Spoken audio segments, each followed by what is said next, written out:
Hello everyone, welcome to Titan Web Tutorials. In this video we'll cover the interactivity settings of the search element. Alright, so let's head over to our element pane and let's select the search. We'll click the settings button and head over to interactivity.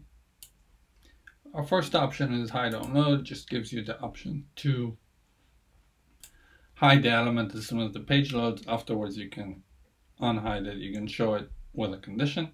We'll leave that empty. Variant that lets us choose how the search will look like, what type of search will be, either standard, field, or outline.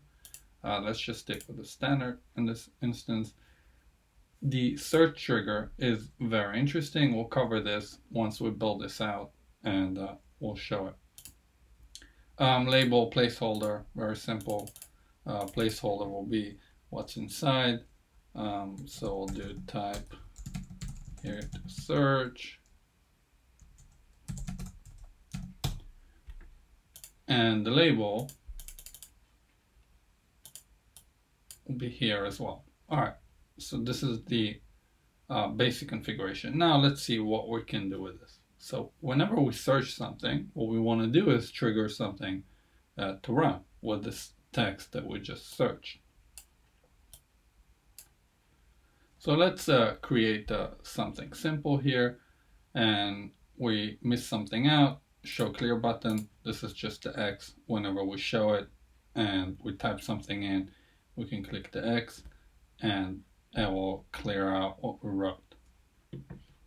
We'll leave it on for this instance, and now let's head over here and insert, let's say, a table. We'll take a table, we'll put it over here. Let's get a count up to 20. That's fine. I'll leave the conditions empty for now, or we can already do it. So we'll say account name starts with, and we will say search.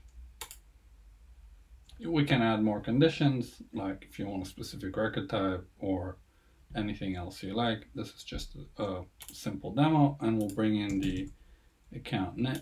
Let's leave the value as the account ID. We'll bring in the account name, and we'll bring in let's say account type, and let's say industry.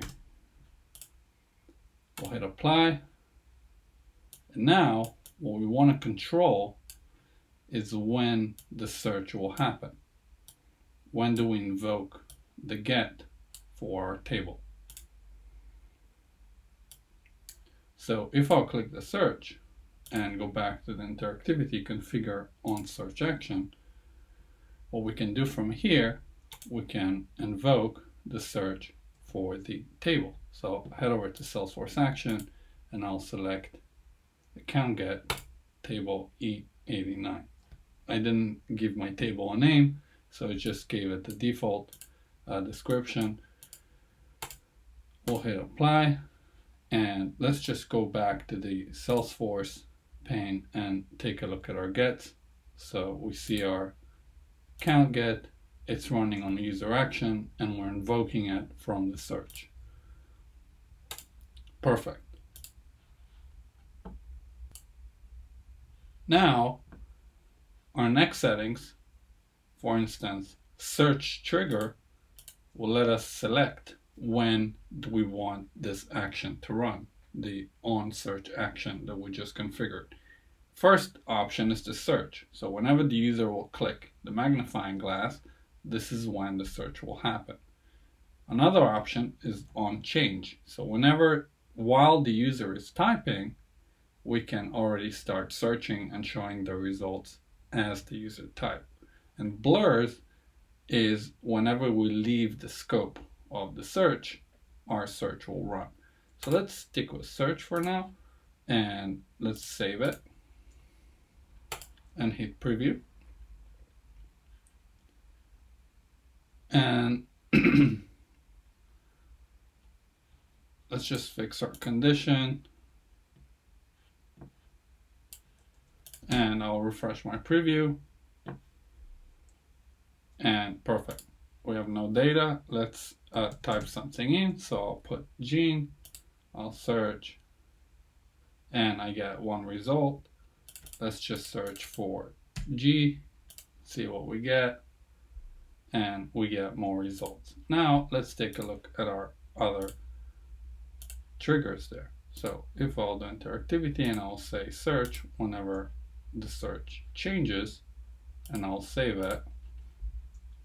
Let's head over to our preview, and I'll say whenever I type something in, it's already searching. In our instance, when you do want to do by change, so you want to search for, you want to make sure we don't show the loading, so you will head back to your get, and we'll head over to messages, and we'll remove the disable form while loading, so it will happen in the background. We'll save it, refresh our preview, and now let's do edge. I can see it happening, and we can do gene point, and there we have it. And the blur, our third option here, is save this and refresh. So whenever I type something in and I leave the scope, my search will run. So I did like so, and I left the scope, and here it's happening, and this is our clear button. We can clear it as well, and this is how it's done.